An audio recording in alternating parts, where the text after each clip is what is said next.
Yes, sir. Y'all seen today's title and today's thumbnail. Let's get into the video. Nah, this one is crazy. This been requested by a couple of y'all. Like a couple people that see me this to react to. Since we adding like the crime scene to, you know what I'm saying, the vibes. Bro, 40 SWAT versus 1 murderer? Like, he's a shooter. I ain't gonna lie, let's get this thing started, man. I'm gonna try not to pause as much. This sniper just took a shot at an armed fugitive holding a family of 5 hostage. 5 people? Home. Our family's being held hostage.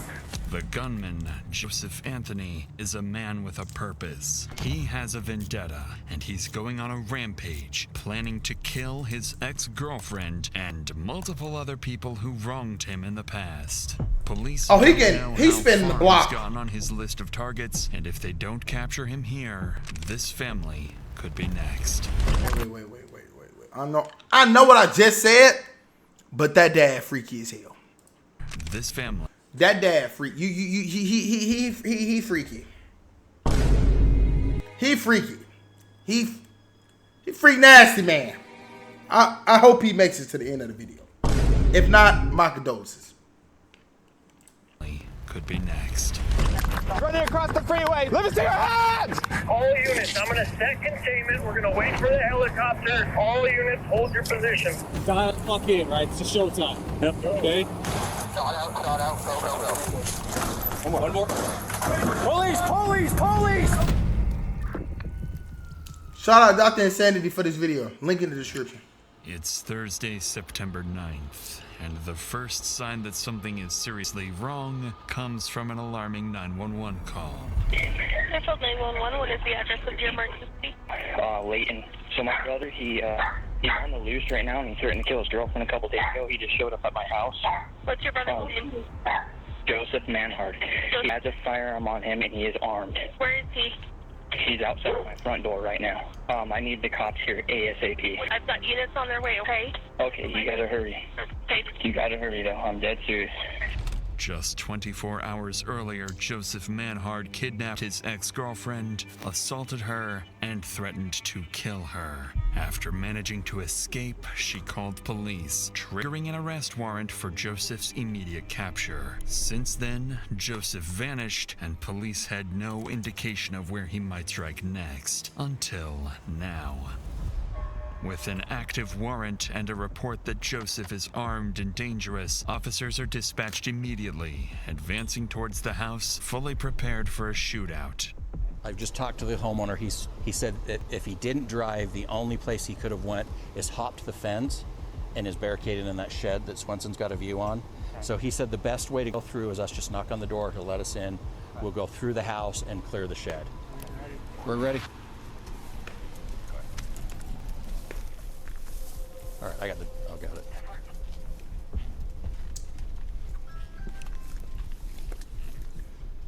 Bye. You want to show us where to go?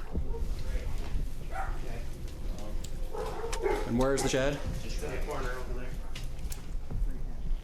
You got me? Yeah, I'm gonna have to go through and hit it and come swing it out wide. swing it out wide and I can step in front. Okay. Yo, I'm sorry if I'm smacking. Shout out Jolly Rancher for the 0 sugar. These things busting. Police, anyone in there? Police, if anyone's in there, show me your hands. Come out. Yes, somebody in the box. Okay, step in. Okay. Right. Okay. Show me your hands. Anyone in here? Over here. Okay, Claire. All right. You didn't make it in here. Probably drove by one of us. With no sign of the suspect, Joseph remains All the at plot large, just got and thick. Whatever he came here to do, he didn't finish it. So before officers leave the residence, they speak with Joseph's brother, trying to understand why Joseph showed up and what he might do next. What he tells them reframes the entire situation. According to his brother, Joseph didn't come here randomly. He was likely looking for his ex-girlfriend, the same woman who escaped his kidnapping just a day earlier. The two had recently broken up, a split that left Joseph without stable housing and increasingly angry. His brother also tells police that in recent conversations, Joseph had been talking about tying up loose ends and ending it all. To officers, it begins to sound... See, that's why y'all can't let smiles fool y'all. Y'all can't let these smiles fool y'all. This like a nice guy. Little do we know this man is on a spree. Unlike Joseph isn't just running, he may be moving with intent, driven by a personal vendetta and targeting people he believes have wronged him. If that's true, it has never been more urgent to locate Joseph before he reaches someone else. But it doesn't take long for those fears to be confirmed, because later that evening, police receive another alarming 911 call. Fairfield 911. My brother-in-law's at my house right now. Okay, where is he? Is he outside? Yes, he's outside. Okay. Is he knocking on the door, or what's he doing? He's in the front yard. They said they already have an APB out on him. Yes. Okay. I need to get here right now. Okay, we're on the way. Tell me exactly where he's at. She was out front. She was walking around out front. He's walking around. Following this terrifying call for help from Joseph's sister-in-law, officers are dispatched to the home once again. But by the time they arrive, Joseph has already vanished. This time, however, officers decide to canvass the surrounding neighborhood before leaving, a decision that will prove critical. Nearby CCTV footage captures Joseph getting into a car and speeding away from the property earlier in the day. For the next This nigga in a Prius with no tent? Hey, you gotta watch. Hey, he crazy. I know he was crazy before this, but that brother's in a Honda Prius with no tent. Few hours, Do Honda patrol make units Prius? search across the city, but the white Hyundai remains out of sight. Hyundai. But over the next several hours, Joseph's decisions will force officers into one of the most dangerous manhunts of their careers. His last name Manhunt. That's funny. For the next few hours, patrol units search across the city, but the white Hyundai remains out of sight. Then, around 1:30 a.m., a lone patrol unit spots a vehicle matching the description and immediately initiates a pursuit.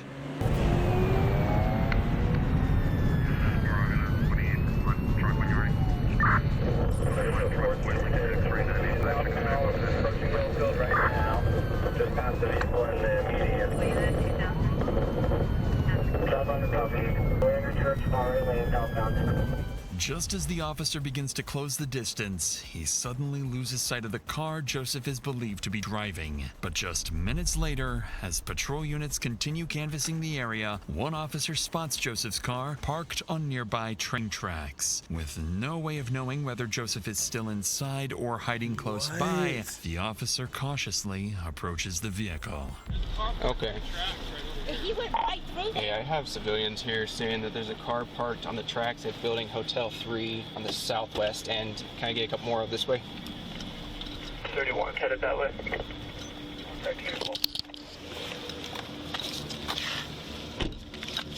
It built up to 76. I have visual on the vehicle. It looks like it still might be occupied. I forget. South corner of Hotel 3. Y'all think they gonna catch him? Oh, bro. Looks like Well, it might be abandoned. We I can don't start know. getting the containment close in, and then I can start my dog. The car turns out to be empty, and there's no sign of Joseph anywhere nearby. By abandoning the vehicle here, Joseph appears to have given officers an advantage. He's now on foot, without transportation. Police finally have a chance to corner him. But that window closes almost immediately, as just 20 minutes later, Joseph makes his next move. 911. Yeah, this is a utility trailer. I just had a lady walk in the front door, said her car was stolen and she was shot at. What kind of car? Got blood on her. We're in the area looking for this guy. Could she tell you quick what kind of car? What kind of car? As dispatch gathers details from This nigga is stealing soccer mom cars, gang. I'm glad Granny okay, gang, but like, first a Hyundai, then a Kia. Nigga, what are Mustangs? Like, never mind. In the call, patrol units across the area are alerted to be on the lookout for a stolen white Kia Optima taken at gunpoint. At the same time, one patrol unit is sent to the scene of the carjacking to speak directly with the victim, where they'll learn just how close Joseph is to committing his first murder. Do you mind if I talk to you for a second, ma'am? Okay. Do you mind just telling me what happened? So I was sitting in my car and he was like, hey, do you have a cigarette? Or no, he asked me if I had a lighter, sorry. And I was like, yeah, and I only rolled down my window like this far, and I handed him my lighter, and then he was handing it back to me, and then he just shoved his arm in my window, and I just started rolling it up, and I started screaming, and he was like, I have a fucking gun, and then he pulled it out, and I just kept rolling up the window trying to scream, and then he just shot out the window, and then I just opened the door, and I said, you can have it, and then I just got out and ran. Okay. By this point, it's clear Joseph has lost control, and this woman is lucky to be alive. Nah, but facts. that might not be the case. I thought it was a grandma. I'm crosses his sorry. path next, because just minutes later, around 2 a.m., a patrol unit spots the stolen car speeding down the highway, heading toward Utah County. As soon as Boy, Kia got a sports mode. Joseph starts swerving across lanes, forcing other drivers to react and putting innocent lives directly in danger.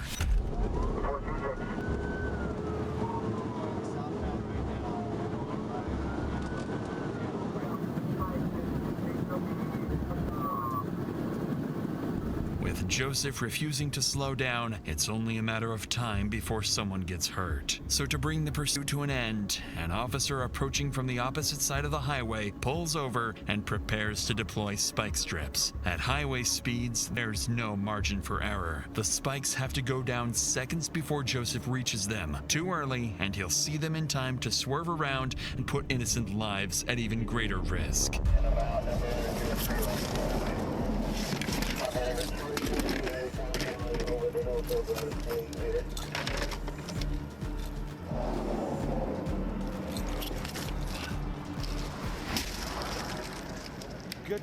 Good spikes, southbound Shepherd. Need a unit. He ain't played GTA. Now listen, he didn't play GTA. Let me tell you why he ain't played GTA. Everybody know in GTA, when you see police lights, they stood still and you getting chased, they lead you to the spikes. You swerve towards the car. Duh. Don't do nothing I just said. That's on in GTA. The game. Running across the freeway. He's running across the freeway. He's in the northbound lanes. Red jacket. Let me see your hands. He's hopping the fence. He's over the fence now. We need units to frontage. He's on frontage now. Going to housing complex over here. By a white fence. He's about to hop it. He's hopping it into someone's backyard. After abandoning his car, Joseph runs towards a residential area surrounded by homes where families are asleep inside. Knowing how dangerous and unpredictable Joseph is, officers now have to cut through the busy highway and move quickly to find him before anyone else is put at risk.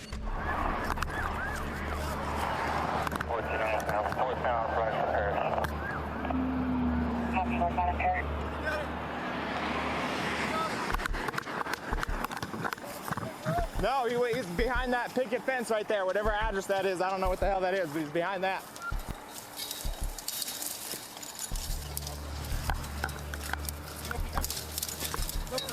Negative.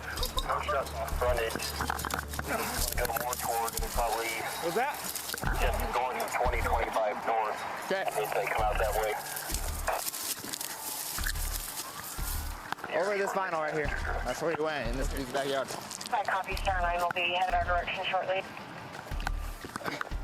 Like I'm telling y'all, bro, these are police officers. Hold up. How much do police officers get paid? The average salary for a police officer is $68,100 per year in the United States. This answer is from Indeed.com. $68,000? That's it?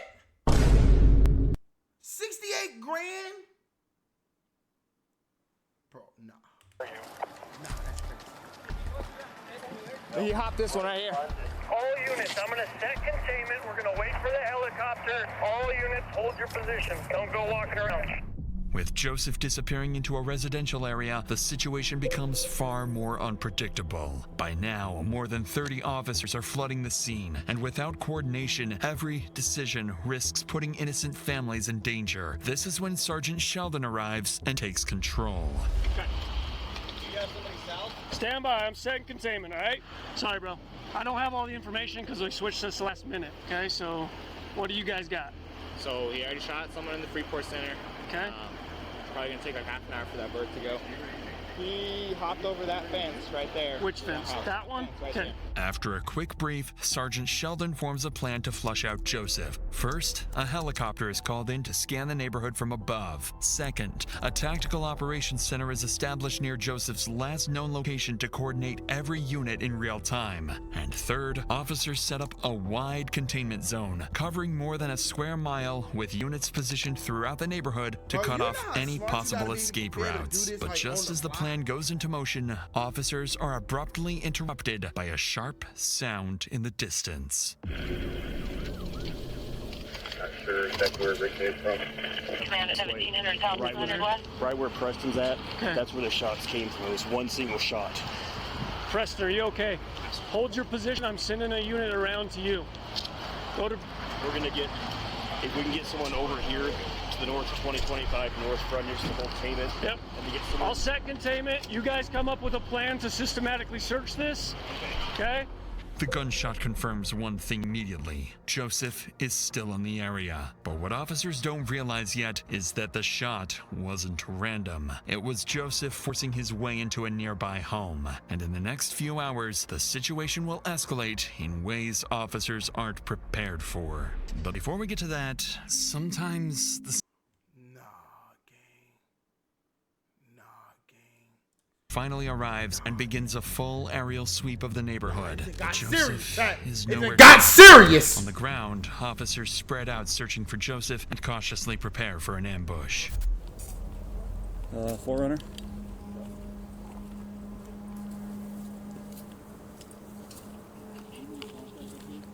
Gotcha. Contacted the homeowners already?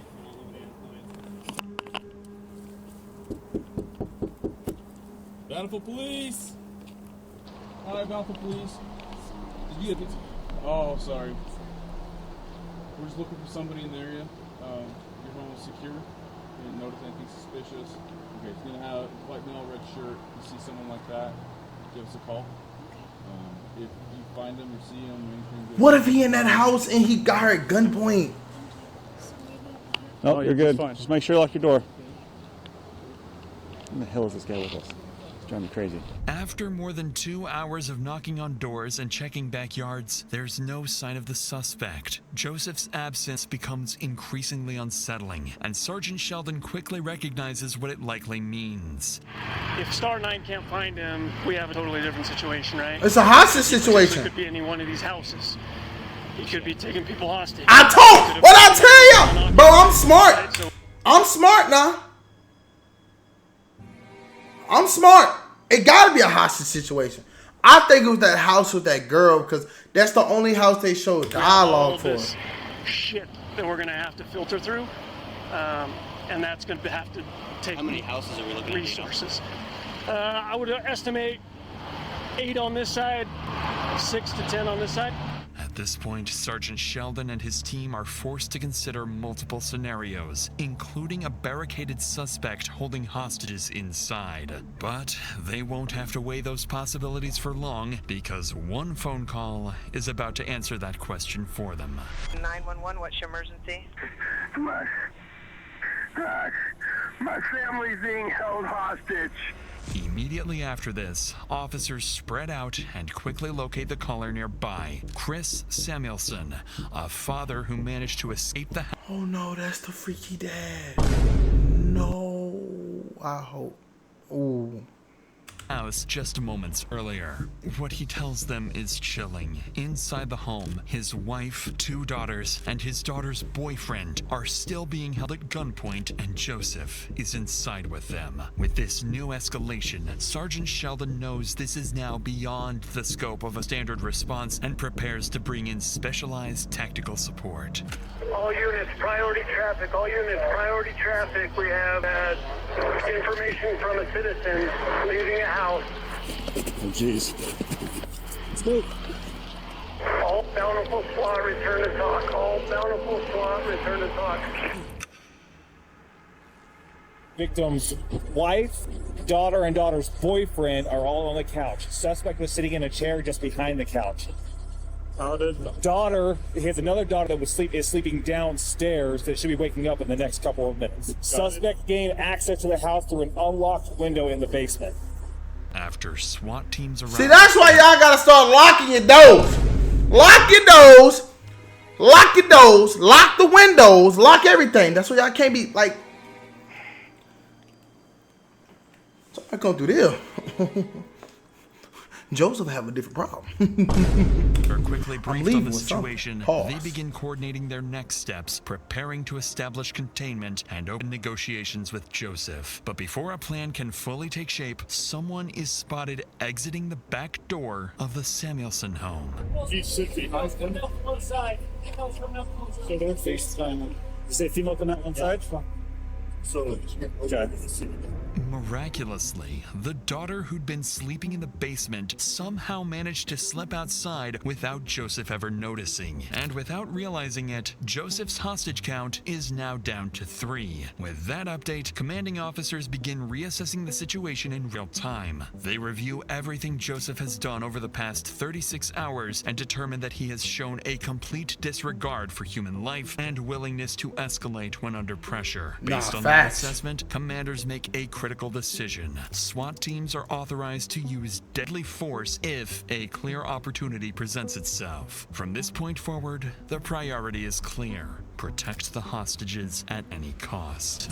Bro, this is like a video game. Showtime. Yep. Okay. Dial the fuck in. Make sure we're squared away. Salt Lake City's in out as well. Now, let's do press shutdown. Back out. Do it again. Go. So, we're throwing a bang as soon as the door gets open. Okay.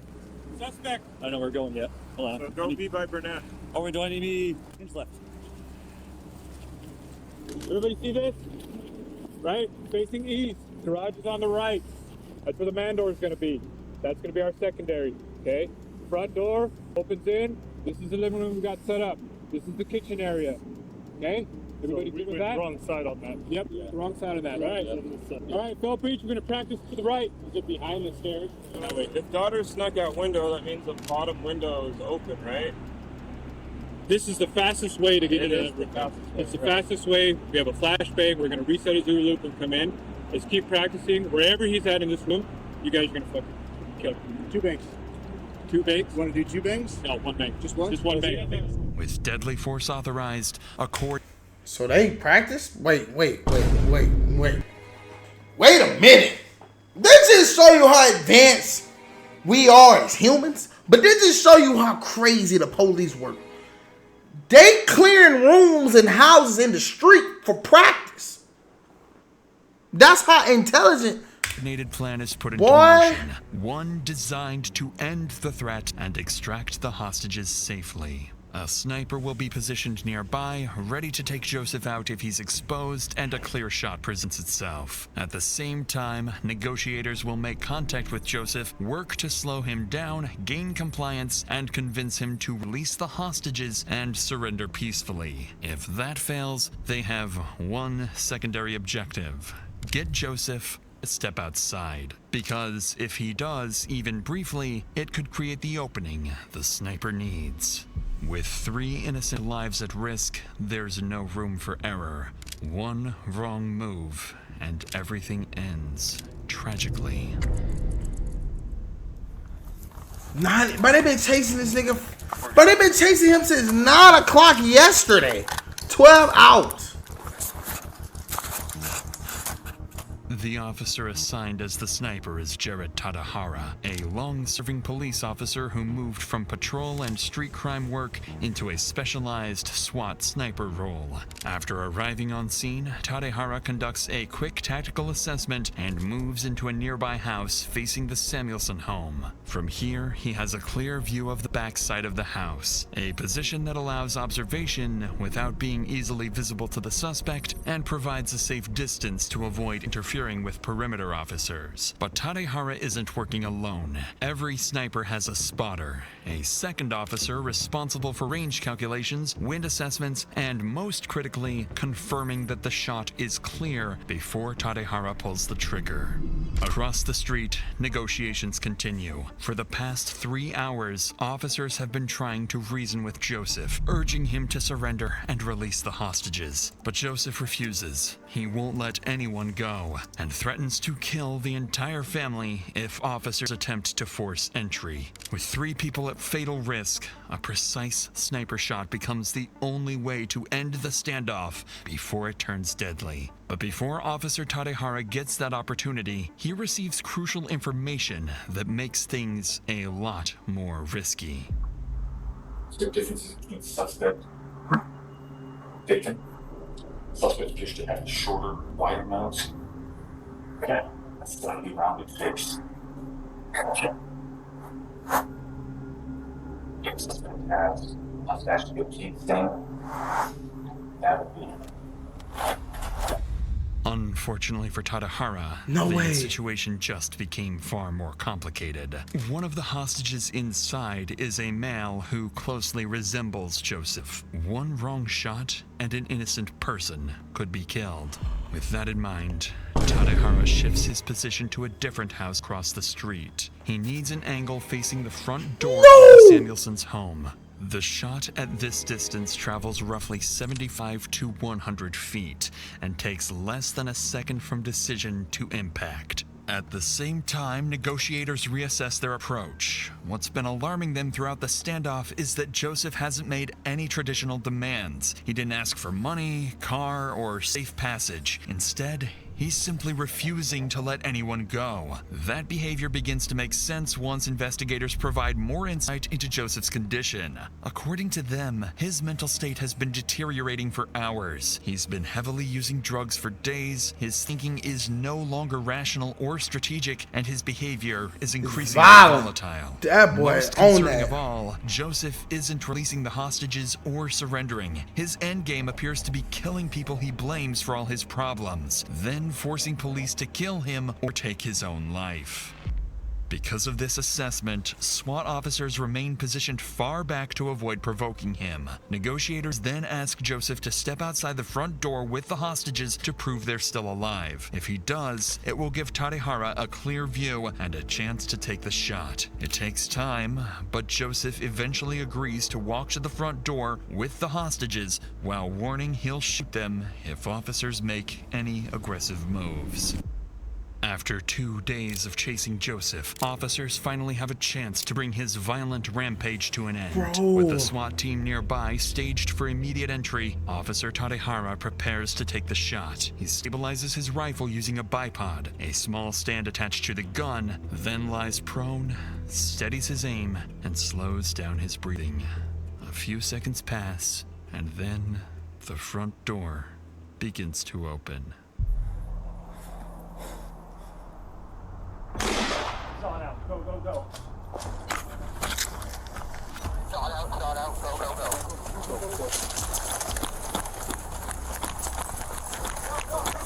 Go, go, go, go, go.